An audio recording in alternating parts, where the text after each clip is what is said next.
Welcome to video number 3. I still haven't figured out where the camera is on this cell phone. But I'll probably get the hang of it by video number 10. What do I want to talk about today? So, I've been listening to a lot of YouTube videos. I've kind of gone down the dark hole of conspiracy videos. I always find those to be amusing. But every once in a while they contain a grain of truth. And something I stumbled across was a video on the Great Pyramids. And every time when I was in college, I read a lot.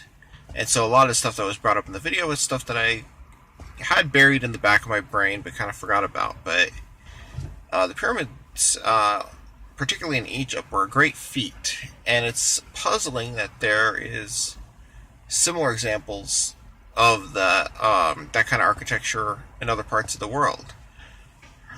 While I don't believe a lot of what the conspiracy theorists say, I will say I really don't believe the mainstream narrative either. I think the mainstream narrative is that they were built in like 20 years,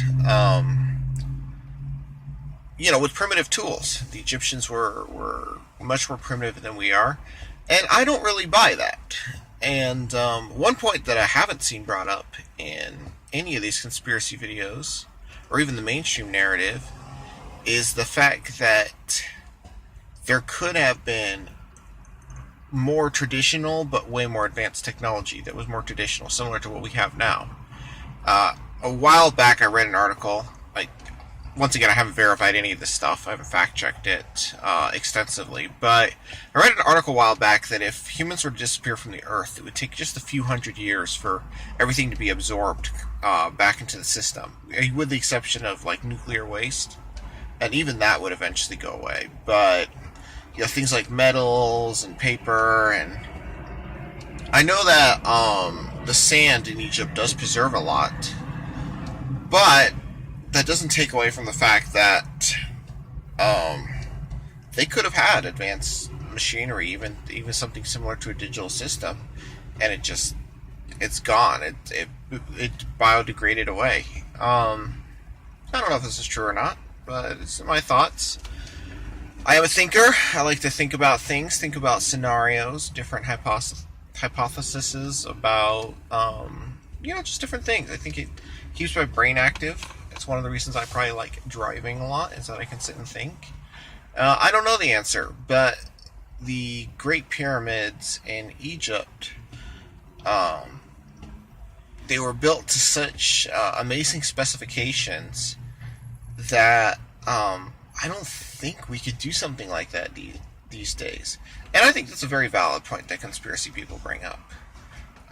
The weight of the blocks, how precise they are, the whole design of the pyramid, the fact that it is so accurate to the North Star, the fact that the measurements equal, when multiplied by, I think it's 42,800 or 42,800. I think somewhere around that number. If you multiply the length of the pyramid, as well as the whole perimeter dimensions, you come up with a number that is pretty much the circumference of the Earth. Another interesting thing is that it follows a Fibonacci spiral in terms of the golden ratio, the way it was built, the way it's proportioned. There's a lot that went into it that I kind of think is a little is something that's a little lost these days. You look at modern architecture, and it's gaudy and it's horrible. And in general, modern day society is a very thin veneer. You look at the roads, you look at buildings, you look how quickly a town can disappear just from a major disaster. How quickly it can become a ghost town and eventually just go away. Earth definitely, the urban areas look a lot more built up than they actually are. No matter how old the pyramids are, they've lasted. And that is a true testament to a well-built object. I don't think there are any monuments built in today's day and age that will have the same effect. I mean, even something like Mount Rushmore, you give it the right amount of erosion and the weathering, and even something like that could come down. So, just my thoughts, rambling. I was sitting here in my car as usual. I'm wearing my Kurt Caselli shirt. He will always be remembered. He was a great desert rider from my area, and he unfortunately got killed in I think it was the Baja 1000. He was riding for Team KTM. I believe it was the third stage. The helicopter that was supposed to be spotting for him, I think, went back to refuel or something, and he I don't remember the exact story, but I think he hit a cow and then a tree. When the news first came out, there were like 5 different stories. Was it a trap? Because some people said a trap. Was it something else? I remember where I was. Like, that's one of the few days. Like, there are only a few days I remember where I was when something happened. I remember September 11th, hearing about it and then hearing about it again. I was only 11, so it took a few times of hearing it for it to sink in. But by the noon that day, I got it. It sank in, and I remember where I was when Kurt Caselli died. I was, I believe it was 2012. Yeah, either 12 or 13. I don't remember the year, but I was working for a one-man band sign shop at the time. I was in a shop. I had been following the races when the news popped up, and it was horrible. It just, he was a great guy. Everybody knew him in the community, whether you were into moto or desert, and there's not a lot of crossover between the two. You got a few guys like Robbie Bell that still race that you'll still find on both, but not a lot of crossover.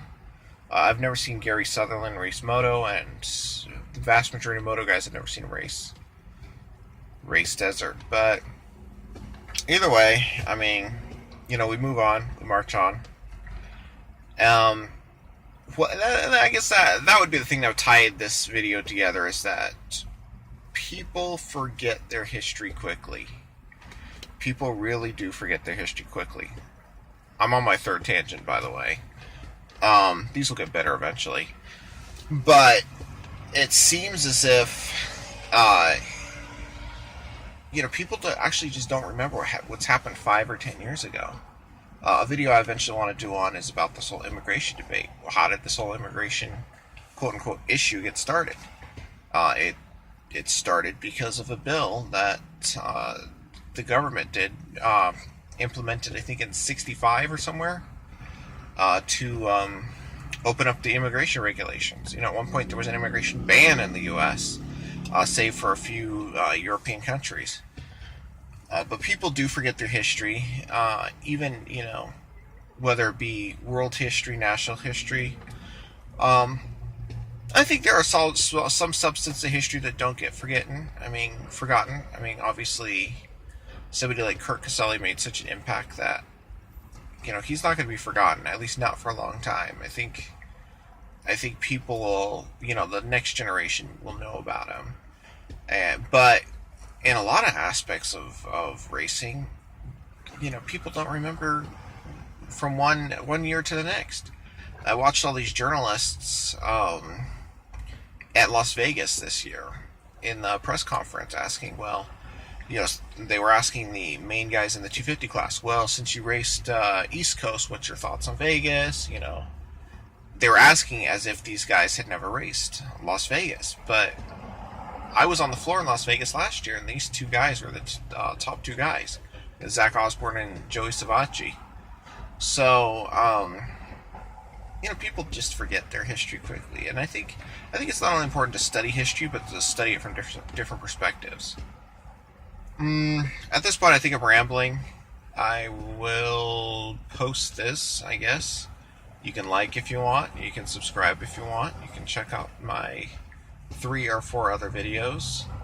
One of these days I'll get a light and a script. But like I said in my first video, I would rather be putting these out than worrying about the production quality and never putting them out. So I'm off to the gym. I will talk to you guys in the next few days. I'll probably do one at REM. I want to go to REM this Saturday, so I miss it. I haven't been to a motocross track since Thunder Valley. I mean, that's crazy. That's preposterous. It's been a while. Peace.